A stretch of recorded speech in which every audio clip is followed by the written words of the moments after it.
الحمد لله نحمده ونستعينه ونستغفره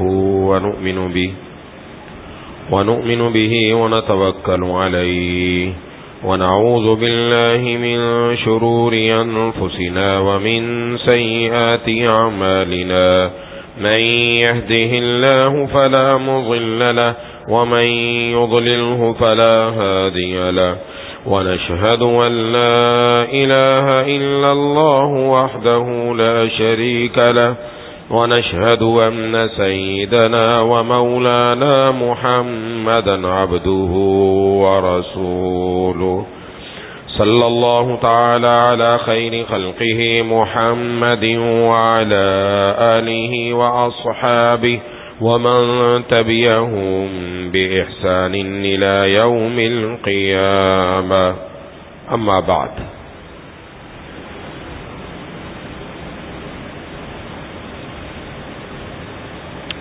میرے دوستوں اور ساتھیوں،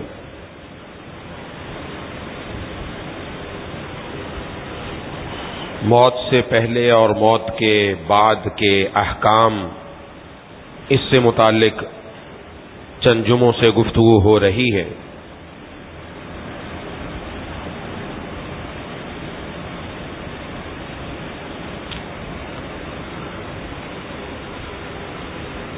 میت کو غسل دینے سے متعلق گفتگو ہماری ہو رہی تھی۔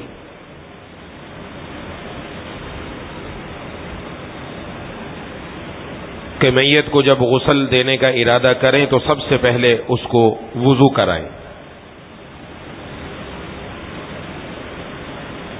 اور وضو کرانے میں کلی بھی نہیں کروائی جائے گی، ناک میں پانی بھی نہیں ڈالا جائے گا۔ تاہم اگر کسی شخص کا انتقال ناپاکی کی حالت میں ہو تو پھر اس صورت میں اس کے منہ میں پانی بھی ڈالا جائے گا، ناک میں پانی بھی ڈالا جائے گا، منہ میں پانی ڈال کر کسی کپڑے کے ذریعے اس پانی کو نکال لیا جائے گا۔ اس میں عرض کر دیا تھا سب سے پہلے استنجا کرائیں، پہلے ڈھیلوں سے استنجا کرائیں گے، پھر پانی سے استنجا، اس کے بعد وضو والا عمل مکمل ہوگا۔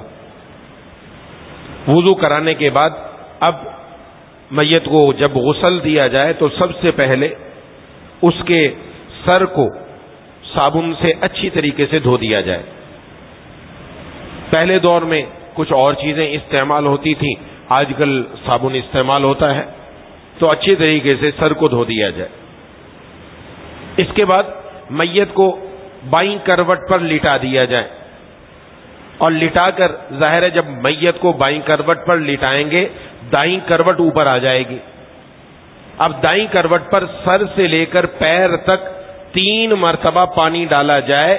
وہ پانی جو ہم نے نیم گرم پانی رکھا ہوا تھا، جس میں بیری کے پتے اگر ممکن تھے ڈال دیے، نہیں تھا تو خالص پانی، لیکن نیم گرم ہو، تیز گرم نہ ہو، نیم گرم پانی، وہ سر سے لے کر پاؤں تک 3 مرتبہ ڈال دیا جائے۔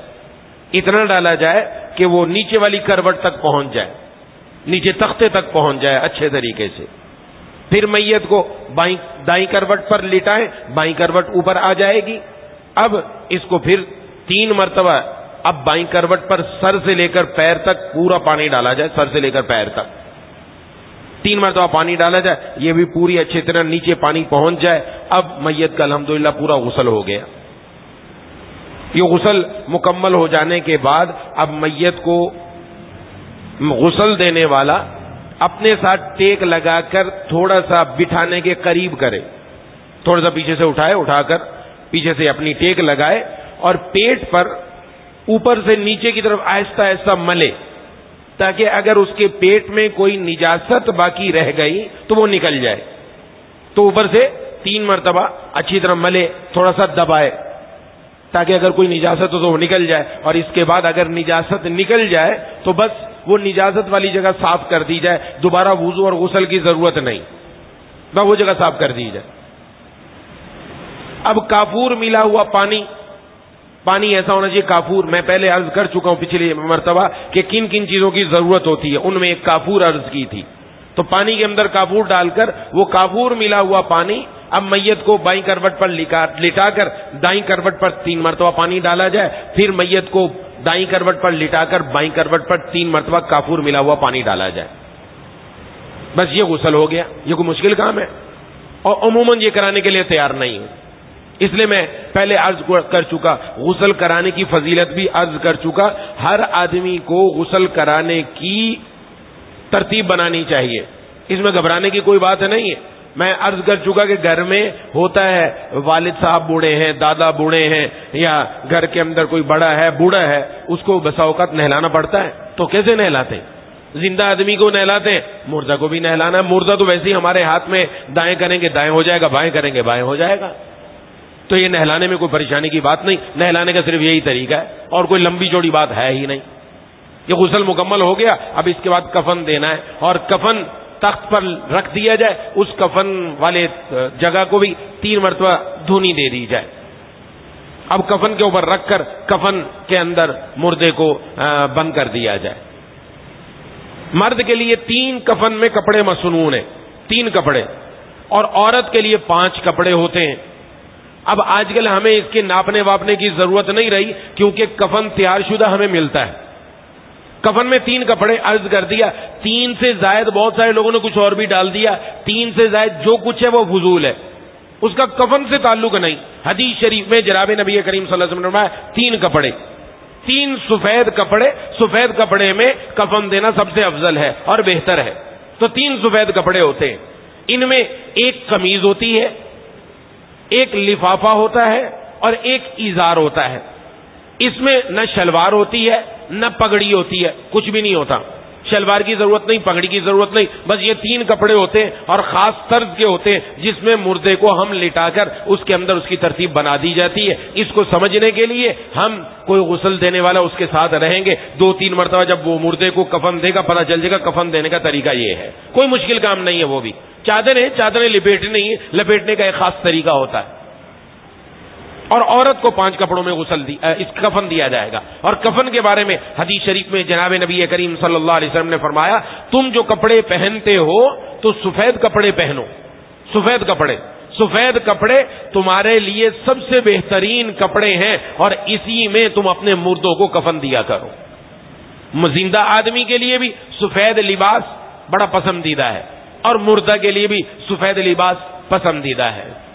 زندہ آدمی کے لیے سفید لباس زیادہ سے زیادہ پہن دیں، اللہ تبارک و تعالی نے اس میں رکھا ہے یہ سفید لباس ہے، اس سے دل کے اوپر بھی ایک خاص قسم کا نور اور روشنی پیدا ہوتی۔ آپ دیکھیں رنگ کا بھی فرق پڑتا ہے، کسی دن اگر نہایا ہوا ہے سب کچھ کیا، کالا لباس پہن کر دیکھیں، اور پھر کالا لباس اتار کر سفید لباس پہن کر دیکھیں، دونوں میں آپ کو زمین آسمان کا فرق نظر آئے گا، دونوں میں فرق ہے۔ تو بہرحال مردوں کے لیے آپ صلی اللہ علیہ وسلم نے ارشاد فرمایا کہ تم سفید کپڑے پہنا کرو، باقی کفن دینے کے لیے حکم دیا سفید کپڑے میں ہی کفن دو۔ کفن کا کپڑا نہ زیادہ مہنگا ہو نہ زیادہ سستا ہو، وہ آدمی عام زندگی میں جس معیار کا لباس پہنا کرتا تھا اسی معیار کا اس کو کفن دیا جائے۔ حدیث شریف میں جناب نبی کریم صلی اللہ علیہ وسلم نے فرمایا کفن زیادہ مہنگا نہ دو، مہنگا کفن نہ دو، کیونکہ یہ قبر میں جاتی ہی جلدی ختم ہو جائے گا، کیوں اس نے قبر میں جاتے ہی ختم ہو جانا ہے۔ اس لیے کپڑا نہ تو بالکل ہلکا ہو نہ بہت ہی اعلیٰ، درمیانی قسم کا سفید کپڑا لے کر اس میں مردے کو کفنایا جائے۔ حضرت ابو سعید خدری رضی اللہ تعالی عنہ سے روایت ہے، ان کی جب موت کا وقت قریب آیا تو انہوں نے نئے کپڑے منگوائے اور ارشاد فرمایا کہ ان کے اندر مجھے کفنایا جائے، اس کو پہنا، سفید کپڑے نئے کپڑے منگوائے اور ان کپڑوں کو پہنا، اور پھر فرمایا کہ میں نے رسول اللہ صلی اللہ علیہ وسلم سے سنا کہ میت کو انہی کپڑوں میں اٹھایا جائے گا جس کپڑے میں اس کو موت آئی ہے، اس لیے میں اچھے کپڑے پہن رہا ہوں، کل قیامت کے دن انہی کپڑوں میں اللہ تبارک و تعالیٰ کے سامنے حاضر ہو جاؤں گا۔ تو کسی کو اگر پتہ چل جائے موت کا وقت آ گیا ہے تو اس پر بھی عمل کیا جا سکتا ہے کہ کوئی اپنے اچھے کپڑے ہو تو پہن لے۔ بہرحال مردے کو کفن دینے میں نئے کپڑے لینا بھی ضروری نہیں، اگر گھر میں ہی کوئی کپڑا موجود ہو، پہلے سے انتظام موجود ہو تو کوئی مسئلہ نہیں، کوئی اس میں پریشانی کی بات نہیں۔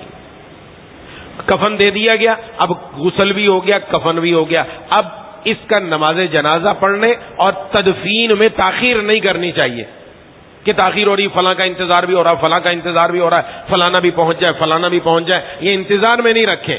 بلا عذر شرعی روکنا درست نہیں ہے. ہاں کوئی عذر ہو تو الگ بات ہے، قبر ابھی تک تیار نہیں ہوئی الگ بات ہے، لیکن جب سب چیزیں تیار ہیں، اب ہم غسل بھی دے چکے، کفن بھی دے چکے، اب اس کے بعد بس نماز جنازہ کی تیاری کی جائے. نماز جنازہ پڑھنے کے بعد اور اس مردے کو جا کر دفن کر دیا جائے. جناب نبی کریم صلی اللہ علیہ وسلم نے اس لیے حدیث شریف میں جنازے سے متعلق فرمایا اس کو جلدی لے کر چلو. اگر یہ نیک ہے تو جلدی اپنی نیکی کے بدلے کی طرف پہنچ جائے، اس کو جلدی وہاں تک پہنچاؤ، اور اگر یہ برا ہے تو جلدی سے اپنی گردوں سے برائی کو اتار کر قبر میں رکھ دو. تو اس لیے جلدی کی جائے، اس میں دیر نہیں کرنی چاہیے. نماز جنازہ ادا کرنے کے اندر وہ بھی آسان صورت ہے، کوئی لمبا چوڑا مسئلہ نہیں ہے. نماز جنازہ میں 4 تکبیریں فرض ہیں. ایک، اور نماز جنازہ کھڑے ہو کر پڑھا جائے گا. جو آدمی کھڑا ہونے پر قادر ہے وہ کھڑے ہو کر پڑھنا اس کے ذمہ فرض ہے. بیٹھ کر پڑھنے سے نماز جنازہ ادا نہیں ہوتا. جیسے فرض نماز بیٹھ کر پڑھنے سے ادا نہیں ہوتی، کھڑے ہو کر پڑھنی پڑے گی، ایسے ہی نماز جنازہ کھڑے ہو کر پڑھنا پڑے گا. 4 تکبیریں فرض ہیں. 4 تکبیریں جس طریقے سے امام کے پیچھے ہم تکبیر کہتے ہیں، ایسے ہی نماز جنازہ میں صرف امام نہیں، مقتدی بھی تکبیر کہے گا. امام اونچی آواز میں تکبیر کہے گا، مقتدی آہستہ آواز میں تکبیر کہے گا. یہ 4 تکبیریں کہنا فرض ہے. جس کو یہ 4 تکبیریں آتی ہیں نا، اس کا جنازہ ہو جاتا ہے. بس یہ کہنا ضروری. درمیان کی اگر دعائیں نہ آئیں تو کوئی مسئلہ نہیں، لیکن یہ ضروری ہے جس سے ادا ہو جاتا ہے. پہلی تکبیر کے بعد ثنا پڑھی جائے. ثنا ہم نماز کے اندر پڑھتے ہیں، سبحانک اللہم و بحمدک و تبارک اسمک و تعالی جدک ولا الہ غیرک. یہ پڑھ لیا جائے، یہ ثنا ہے. پہلی تکبیر کے بعد آپ نے ثنا پڑھ لی. دوسری تکبیر کے بعد درود شریف پڑھ لیا جائے، اور درود شریف میں سب سے افضل درود ابراہیمی ہے. جو درود ابراہیمی ہم نماز کے اندر پڑھتے ہیں وہ پڑھ لیا جائے. الحمدللہ سب کو آتا ہے، جتنے بھی نمازی ہیں ان کو ثنا بھی آتی ہے، درود بھی آتا ہے، کوئی لمبا چکر نہیں ہے. تیسری تکبیر کے بعد دعا پڑھی جائے. یہ دعا جناب نبی کریم صلی اللہ علیہ وسلم سے مختلف الفاظ میں منقول ہے. ایک حدیث شریف میں جناب نبی کریم صلی اللہ علیہ وسلم کے بارے میں آتا ہے، حضرت ابو ہریرہ رضی اللہ تعالیٰ عنہ فرماتے ہیں کہ رسول اللہ صلی اللہ علیہ وسلم جب نماز جنازہ پڑھتے تو یوں دعا فرماتے: اللہم اغفر لحینا و میتنا و شاہدینا و غائبینا و صغیرنا و کبیرنا و ذکرنا و انثانا. اللہم من احییتہ منا فاحیہ علی الاسلام ومن توفیتہ منا فتوفہ علی الایمان. اللہم لا تحرمنا اجرہ ولا تفتنا بعدہ. یہ دعا پڑھا کرتے تھے، اور آسان دعا ہے، عموماً مسلمانوں کو یہ دعا یاد ہوتی ہے، جس کا ترجمہ یہ ہے کہ اے اللہ ہمارے زندوں کی، ہمارے مردوں کی، ہمارے حاضرین کی، ہمارے غائبین کی، ہمارے چھوٹوں کی، ہمارے بڑوں کی، ہمارے مردوں کی، ہمارے عورتوں کی مغفرت فرما دیجیے. نماز جنازہ کے اندر اس دعا کا اہتمام ہے، اور یہ دعا خوب اہتمام سے پڑھی جائے، خوب اہتمام سے، کیونکہ مغفرت کی دعا ہے. اے اللہ جو شخص ہم میں سے زندہ ہے اس کو آپ اسلام پر زندہ رکھیے، اور جس کو آپ وفات دیں اس کو ایمان پر وفات عطا فرمائیے. اور اللہ اس آدمی کے جانے کے بعد ہمیں اس کے اجر سے محروم نہ فرمائیے، اور اس کے بعد ہمیں فتنے میں مبتلا نہ فرمائیے. یہ دعا ہے. ایک اور دعا جناب نبی کریم صلی اللہ علیہ وسلم سے منقول ہے. حضور صلی اللہ علیہ وسلم چونکہ معلم بنا کر بھیجے گئے، یا کسی کے ذہن میں آ سکتا ہے کہ نماز جنازہ میں تو ہم آہستہ دعا مانگتے ہیں، آہستہ پڑھتے ہیں، صحابہ کرام کو کیسے پتا چلا کہ حضور نے یہ دعا پڑھی؟ تو اس لیے عرض کر رہا ہوں یہ والی بات. حضور صلی اللہ علیہ وسلم معلم، استاد، مربی بنا کر بھیجے گئے. آپ صلی اللہ علیہ وسلم ان جگہوں میں بھی جن جگہوں میں آہستہ بات کرنی ہے، آہستہ تلاوت کرنی ہے، آہستہ دعا مانگنی ہے، اس میں بھی تھوڑی سی بلند آواز سے پڑھ لیتے تھے، تاکہ حضرات صحابہ کرام کو پتہ چل جائے میں نے یہاں کیا پڑھا. ورنہ صحابہ کو کیسے پتہ چلتا؟ کیونکہ آپ معلم ہیں، آپ ہی نے پوری تربیت دی ہے. بہت ساری جگہ میں آپ نے ایسا فرمایا تاکہ سب کو پتہ چل جائے. ایسی ظہر کی نماز میں حضرات صحابہ کرام نے فرمایا حضور نے یہ سورت پڑھی. کیسے پتہ چلا ان کو یہ سورت پڑھی؟ ظہر میں تو آہستہ قرات ہوتی ہے، اور حضور نے خود آہستہ قرات ہی فرمائی. لیکن کبھی کبھار آپ تھوڑی سی بلند آواز میں کرتے تاکہ پیچھے والے کو پتہ چل جائے کون سی تلاوت پڑھی. جی وہ آگے امت تک بات پہنچ جائے. یہ حضور کی ذمہ داری تھی. آپ اس ذمہ داری سے اس طرح پڑھتے تھے.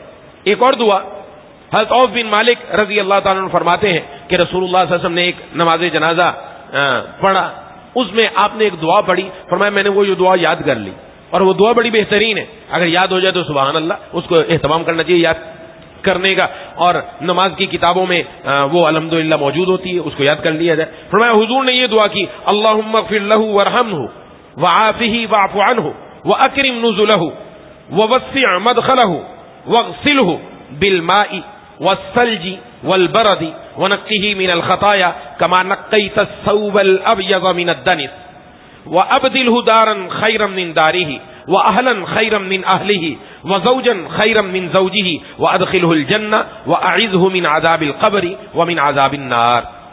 حضرت عوف بن مالک رضی اللہ عنہ فرماتے ہیں جب حضور نے یہ دعا پڑھی میں نے تمنا کی کاش اس میت کی جگہ میرا جنازہ ہوتا. یہ دعا ایسی ہے بڑی بہترین, بڑے جامع الفاظ ہیں. اور میں میری تمنا ہوئی میرے لیے حضور یہ دعا کرتے, میں ہوتا یہاں.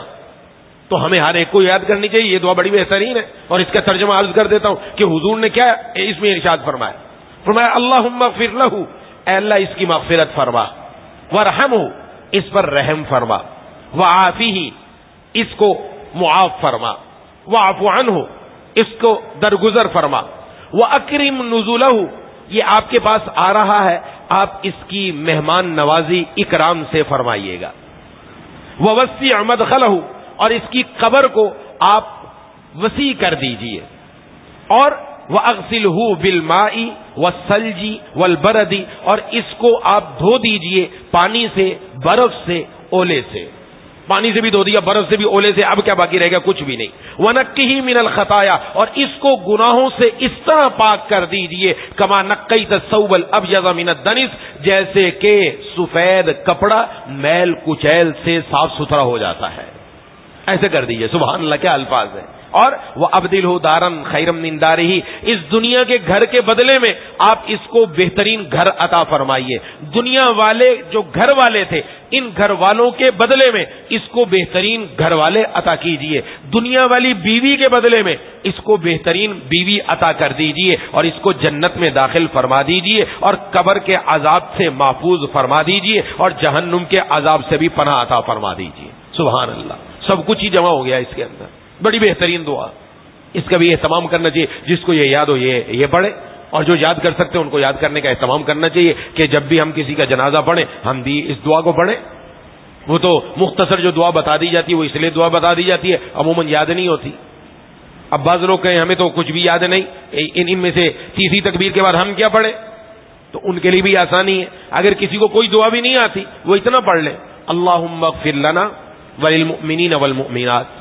یہ تو پڑھ سکتا ہے نا, یہ کوئی لمبا چوڑا کام نہیں. اللہم اغفر لنا وللمؤمنین والمؤمنات, اے اللہ ہماری بھی مغفرت فرما دے, مومن مردوں کی مغفرت بھی فرما دے, مومن عورتوں کی بھی مغفرت فرما دے. بس اتنا پڑھ لے. اگر اس کو تیسری تکبیر کے بعد دعا کا پتہ نہیں, یاد نہیں, ورنہ تو یاد کرنے کا اہتمام کرنا چاہیے. اب چوتھی تکبیر کے بعد سلام پھیر دیا جائے گا. اس میں ایک بات ذہن میں رکھیں کہ نماز جنازہ جوتوں کے اندر پڑھنا درست ہے کہ نہیں. جب نماز جنازہ پڑھتے ہیں عموماً لوگوں نے جوتے پہنے ہوئے ہوتے ہیں, تو اس کو سمجھ لیں اگر جوتا اندر سے, باہر سے, نیچے سے پاک ہے, تینوں جگہ میں بتائی, اندر سے, اوپر سے, نیچے سے پاک ہے, آپ جوتا پہن کر نماز جنازہ پڑھ سکتے ہیں کیونکہ وہ ہر طرح پاک ہے. اور اگر جوتا اندر سے شک ہے پتہ نہیں پاک ہے کہ نہیں, اوپر سے پاک ہے, نیچے سے پاک ہے, اب اس کے اوپر پاؤں رکھ کر نماز پڑھنا چاہیں پاؤں رکھ کر پڑھ لیں. اور اگر شک ہے تو جوتا اتار کر ایک طرف کھڑا کر رکھ دیں اور زمین پر کھڑے ہو کر نماز جنازہ پڑھ لیں. زمین پاک ہے, زمین ناپاک نہیں. اب کوئی کہتے جی یہاں تو پتہ نہیں کیا کچھ ہوتا رہتا, کچھ بھی ہو, ہوا اور سورج کی گرمی, سورج کی تپش آتی ہے, سورج کی گرمی سے زمین خشک ہو جائے پاک ہو جاتی ہے. مسئلہ ہے یہ, زمین پاک ہو گئی ختم, اور ہوا چل رہی کچھ بھی نہیں ہے, سب خشک ہوا پڑا, ہم اس پر کھڑے ہو کر نماز جنازہ پڑھ سکتے ہیں. اس میں کوئی پریشانی کی بات نہیں ہے. اس لیے اگر کوئی ایسی بات ہو تو ہم اپنے جوتا اتاریں اور جوتا اتار کر زمین پر کھڑے ہو کر نماز جنازہ ادا کر لیں.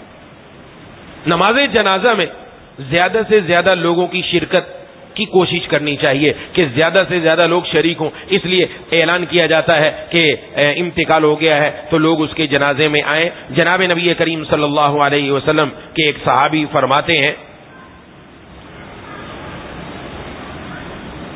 حضرت عبداللہ بن عباس رضی اللہ تعالیٰ عنہ کے بیٹے کا انتقال ہو گیا. انہوں نے اپنے غلام کو کہا دیکھو باہر لوگ جمع ہو گئے. جی میں نے کہا جی جمع ہو گئے. فرمایا کتنے؟ 40 ہوں گے؟ کہ جی ہاں 40 ہیں. فرمایا چلو نکلو اور نماز جنازہ پڑھو, کیونکہ حضور نے فرمایا ہے کہ کوئی بھی مسلمان آدمی جو مر جائے اور اس کے جنازے پر 40 ایسے آدمی نماز جنازہ پڑھیں جو اللہ کے ساتھ کسی کو شریک نہیں کرتے, فرمایا اللہ ان لوگوں کی اس میت کے بارے میں سفارش قبول فرما لیتے ہیں. سفارش کیا؟ یہ سفارش کر رہے ہیں مغفرت کی, اللہ مغفرت فرما دیں گے. ایک اور حدیث ہے, حضرت عائشہ رضی اللہ تعالیٰ نے فرماتی ہیں آپ صلی اللہ علیہ وسلم نے فرمایا کوئی بھی آدمی انتقال کر جائے اور اس پر مسلمانوں کی ایک جماعت نماز پڑھے جن کی تعداد 100 تک پہنچ جائے اور سارے کے سارے اس میت کی اللہ سے سفارش کرے, اللہ ان کی سفارش اس کے حق میں قبول فرما لیتے ہیں. تو 100 ہو سبحان اللہ, 40 ہو تو بھی بہت بہتر, اور اگر کم ہو تو ایک حدیث میں مستحب عمل بتایا گیا ہے کہ فرماتے ہیں کہ ایک روایت کے مطابق حضرت مالک بن حبیرہ رضی اللہ تعالیٰ عنہ فرماتے ہیں کہ رسول اللہ صلی اللہ علیہ وسلم نے فرمایا کسی مسلمان کا جب انتقال ہو اور اس پر اگر مسلمانوں کی 3 صفیں, یا لوگوں کی تعداد نہیں 3 صفیں اس پر نماز جنازہ پڑھ دیں, اللہ تبارک و تعالیٰ اس بندے کے لیے جنت واجب فرما دیتے ہیں. 3 صفوں نے نماز پڑھ. اب حضرت حبیرہ بن مالک کا اپنا عمل کیا تھا؟ ان کا اپنا عمل یہ تھا جب دیکھے جنازے میں لوگ کم ہیں تو ان کو 3 صفوں میں تقسیم کر دیتے, 3 صفوں میں تقسیم کر کر پھر نماز جنازہ پڑھتے تاکہ حضور صلی اللہ علیہ وسلم کی یہ والی جو بشارت ہے یہ اس میت کو مل جائے اور اس کے حق میں اللہ تعالیٰ جنت کے واجب ہونے کا فیصلہ فرما دیں. تو یہ اللہ تبارک و تعالیٰ کی ہمارے ساتھ بہت ہی ہمارے ساتھ نرمی کا معاملہ ہے, تو اس لیے اس کی کوشش کرنی چاہیے کہ جب نماز جنازہ ہو تو 100 افراد ہوں بہت اچھا ہے, 40 ہو جائے تو بھی ہے, 40 سے کم ہو تو 3 حصوں میں ان کو تقسیم کر دیا جائے. یہاں ایک بات اور یاد رکھنے کی ہے کہ جب آدمی دنیا سے چلا جائے تو پھر حدیث میں ارشاد فرمایا, ابو داؤد کی بھی ہے, ترمذی کی ہے, اذکروا محاسن موتاکم, اپنے مردوں کی اچھی باتوں کا تذکرہ کرو اور اپنے آپ کو ان کی برائیوں کے تذکرے سے روک لو. بڑی اہم بات ہے. عموماً جب دنیا سے چلا جاتا نا پیچھے برائیاں کرنے والے ڈھیروں ہیں, یہ تو ایسا تھا اس کے لیے دعائیں مغفرت کر کے کیا کرنا. تو بھائی آپ کو کیا پتا, ہو سکتا ہے جانے سے پہلے وہ اللہ سے معافی مانگ کر چلا گیا ہو.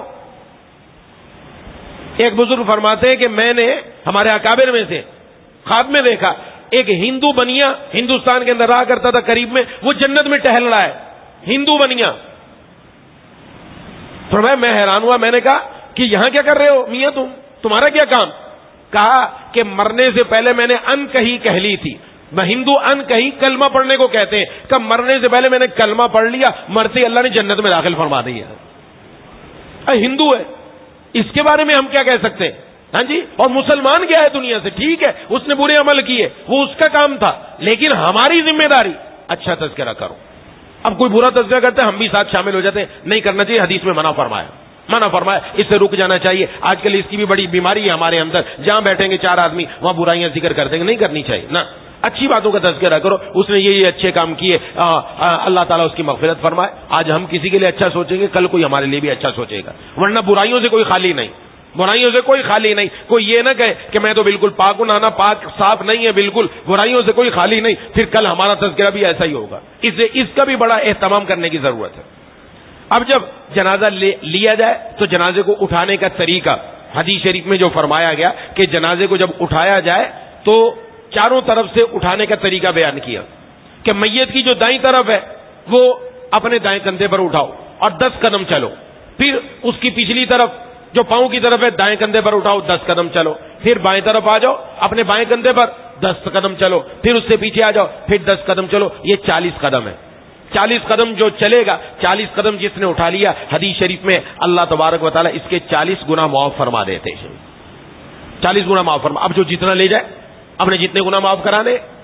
تو بہرحال یہاں ایک بات ذہن میں رکھیے گا عورت کا اگر جنازہ ہو تو عورت کے جنازے میں جو ڈولا ہے اس پورے ڈولے پر ایک بڑی چادر ڈال دینی چاہیے تاکہ عورت کا جنازہ نظر نہ آئے. یہ عورت کے لیے پردے کا حکم ہے, پردے کا حکم ہے. ایسے ہی جب دفن کرنے کا موقع آئے وہاں بھی بہت سارے لوگ جا کے قبر پہ کھڑے ہو جاتے. اگر خاتون ہے صرف اس کے محارم جائیں, محارم, اور دوسرے لوگ دوسری طرف منہ کر کے کھڑے ہو جائیں, کپڑا لے کر کھڑے ہو جائیں تاکہ کسی کی نظر اس عورت کے جنازے پر بھی نہ پڑے. اور محارم اس کو جو محرم ہے, بیٹا ہے اور اس کا پوتا ہے, پوت اور نواسا ہے, بھائی ہے, والد ہے, یہ جو محارم ہے یہ اٹھائیں اور قبر میں ڈال دیں. جب قبر کو اوپر رکھ دی جائے تختے, پھر اس کے بعد سارے لوگ آ سکتے ہیں وہاں پر. لیکن اس میں پردے, یہاں بھی پردے کا اہتمام. ڈولے کے اوپر پورا اچھی طریقے سے کپڑا دائیں بائیں گھر سے کوئی چادر لے لی جائے, وہ اس کے اوپر ڈال دی جائے. بعض لوگ یہ سمجھتے ہیں میت کو غسل دیتے ہوئے بھی برتن جو لیا نا جس میں غسل دیا اب استعمال نہیں کرنی, اٹھا کے پھینک دو. کیوں بھائی, کیا ہوا, ناپاک ہو گئے کیا؟ ناپاک تو نہیں ہوئے.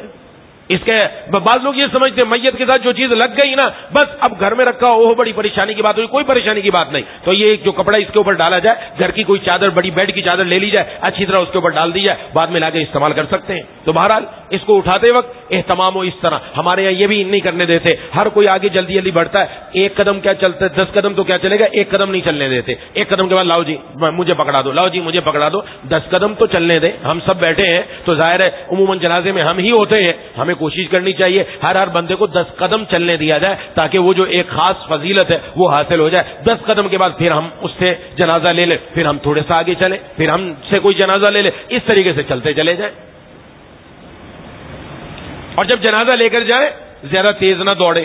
حدیث شریف میں فرمایا تیز نہ دوڑو کہ میت حرکت کرنے لگ جائے, نہ آہستہ چلو بلکہ درمیانی رفتار سے چلو اور درمیانی رفتار سے لے کر جاؤ. اور جو جانے والے لوگ ہیں وہ سارے جنازے کے پیچھے پیچھے چلیں. ہاں کندھا دینے کے لیے ظاہر ہے آگے سے آنا پڑے گا تو آگے سے آئیں, باقی لوگ پیچھے پیچھے جنازے کے چلتے رہیں. اور جب جنازہ قبرستان پہنچ جائے تو اس کے زمین پر رکھنے سے پہلے نہ بیٹھیں. جنازہ لے جاتے ہوئے ذکر کرنا, کوئی ذکر کرنا جناب نبی کریم صلی اللہ علیہ وسلم سے منقول نہیں, نہ صحابہ کرام رضوان اللہ مجمعین سے, نہ تابعین سے, نہ تبع تابعین سے, کسی سے منقول نہیں. جنازہ اٹھاتے ہوئے بہت سارے لوگ زور سے کہتے ہیں کلمہ شہادت, اب یہ سنتے آ رہے ہیں ہم, آگے چلتا کر دیا. یہ نہیں کہ یہ سنت ہے یا نہیں, سنت عمل زندہ کرنے کے لیے تیار نہیں ہے. ایک بات چل رہی ہے وہ ہماری طرف سے گھڑی ہوئی, ہم اس کو چلانے کے لیے تیار ہیں. یہ ثابت نہیں ہے. ایسے وقت میں ذکر کرنا مکروہ لکھا ہے, اجازت نہیں ہے اس طرح کرنے کی کہ کلمہ شہادت, بلکہ جنازہ اٹھائیں تو اپنی طرف دھیان آ جائے میرا نمبر بھی آنے والا ہے, مجھے بھی اسی طرح اٹھا کر لے جایا جائے گا. اپنے بارے میں سوچے. ہاں اگر قرآن یاد ہے پڑھتا جائے اور اصال ثواب میت کو کرتا چلا جائے, اس میں تو کوئی حرج کی بات نہیں. یہ والا کام کر لے, اس میں کون سی پریشانی کی بات ہے. لیکن یہ کلمہ شہادت والا جو نعرہ لگا نا یہ بند کر دیا جائے, یہ ثابت نہیں ہے, یہ سنت سے ثابت نہیں. اگر اس کو ہم سنت سمجھ کر رہے ہیں بدعت ہے, ناجائز ہے, چھوڑنا ضروری ہے. اس پر عمل نہیں کیا جائے گا, خاموشی سے لے کر جایا جائے, خاموشی کے ساتھ. اور جناب نبی کریم صلی اللہ علیہ وسلم کا معمول یہی تھا, اسی طرح لے کر جاتے تھے.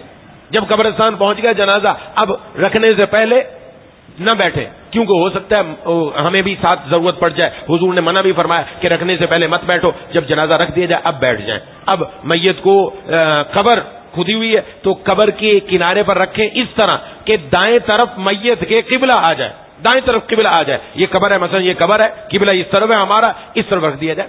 سامنے ادھر رکھیں گے تو ادھر سے اٹھا کر قبر میں ڈالنا ہے, تو سامنے رکھ دیا جائے, یہاں سے میت کو اٹھایا جائے اور اٹھا کر قبر میں ڈال دیا جائے. اور قبر میں ڈال کر صرف یہ نہ کیا جائے کہ اس کا چہرہ قبلے کی طرف کریں, بلکہ پوری میت کی کروٹ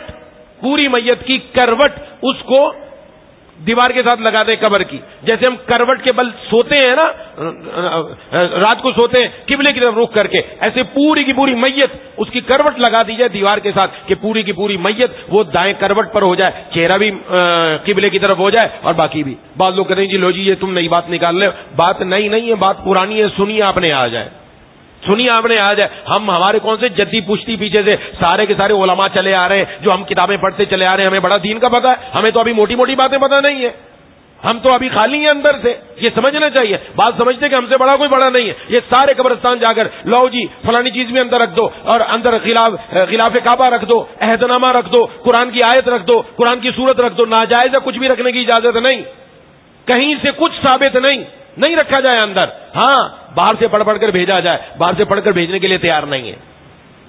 باہر سے پڑھ کر بھیجو. اب ضرورت ہے اس کو وہ چیزیں دینے کی. اندر غلاف کعبہ کا ٹکڑا رکھنے سے کچھ نہیں ہونے والا, قرآن رکھنے سے کچھ نہیں ہونے والا, بلکہ اس کو تو کیڑوں نے کھا لینا ہے, مٹی میں مل جانا ہے, ختم ہو جانا ہے. ہم تو اس کی بے ادبی کر رہے ہیں اندر ڈال کر. اندر نہیں ڈالنا چاہیے, اس کا اہتمام رکھنا چاہیے. اس لیے میں پہلے ہی عرض کر چکا, کفن میں 3 کپڑے 3 چیزیں جائیں گی بس, اس کے علاوہ کچھ نہیں جانا.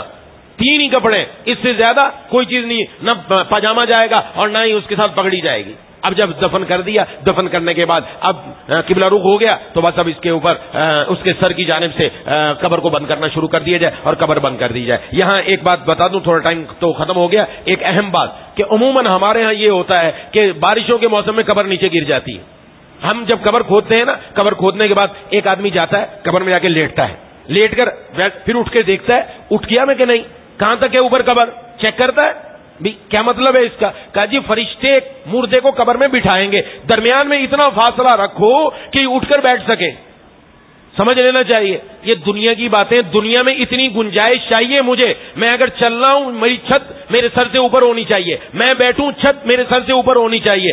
آخرت میں اس کی ضرورت نہیں ہے. یہ حضور نے کیا فرمایا حدیث میں کہ جو مسلمان جاتا ہے اور فرما بردار جاتا ہے, قبر اس کی نگاہ کی حد تک وسیع ہو جاتی, کشادہ ہو جاتی ہے. وہ عالم ہی اور ہے, وہاں اتنی وسعت رکھنے کی ضرورت نہیں ہے. قبر میں مردے کو لٹانے کے بعد ایک بالش کے بعد یہاں سلیب رکھنا چاہیے. ہم یہاں سلیب نہیں رکھتے, ہم سلیب کہاں رکھتے ہیں؟ اوپر آ کر رکھتے ہیں. اس وجہ سے رکھتے ہیں, اوپر آ کے رکھا اور 2 دن بعد بارش ہوئی, سلیب اندر گرا, قبر ختم ہو گئی. اگر سلیب ایک بالش کے بعد رکھیں گے کبھی بھی قبر نہیں گرے گی. اور ہمیشہ اس کا اہتمام کرنا چاہیے. آپ جب جائیں اور مردے کی قبر بنوائیں, اس کو گورکھن کو تاکید کر کے آئیں کہ تو نے سلیب رکھنے کی جگہ نیچے بنانی, اوپر نہیں لے کر آنی, ہماری طرف سے منع ہے. اور سلیب اچھا مضبوط ہونا چاہیے, درمیان میں ایک گارڈر لگاؤ, اوپر سلیب رکھو تاکہ اس پر اتنی مٹی آئے تو یہ ٹوٹ نہ سکے. اصل حکم یہ ہے, ہم اس کو چھوڑ دیتے ہیں.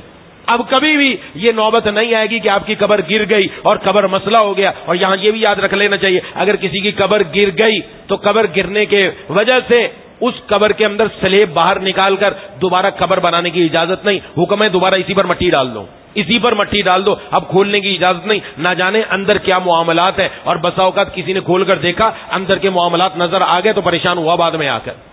اس لیے اس کی اجازت نہیں. اب وہ بندہ ہم نے دفنا دیا, ختم, بس. اب اس کے اوپر جو سلیب گر بھی گیا بارش کی وجہ سے, اب مزید مٹی ڈال کے قبر کو برابر کر دو. ہم سمجھے وہ تو مردے کے اوپر, قبر کے اوپر وہ جا کر سلیب گر گئی. میں عرض کر چکا کہ دنیا کا عالم اور ہے, آخرت کا عالم اور ہے, قبر میں جانے کا عالم اور ہے. وہاں ان چیزوں کی ضرورت نہیں. اب وہ جو کچھ ہو چکا بس. اب وہاں جانے کی ضرورت نہیں, وہاں دیکھنے کی ضرورت نہیں. اس بات کا خیال رکھنا ضروری ہے. بس یہ چند باتیں تھیں جو میں نے موٹی موٹی عرض کر دی. باقی مسائل بہت سارے ہیں اس کے, تو جس کو جس وقت جس مسئلے کی ضرورت ہو اس وقت پوچھ کر اس کے مطابق, سنت کے مطابق میت کی تجہیز, تکفین اور دفن کا عمل کرنا چاہیے. اللہ تبارک و تعالی ہمیں ان باتوں کو سمجھنے کی, اس پر عمل کرنے کی توفیق عطا فرمائے. وآخر دعوانا ان الحمدللہ رب العالمین.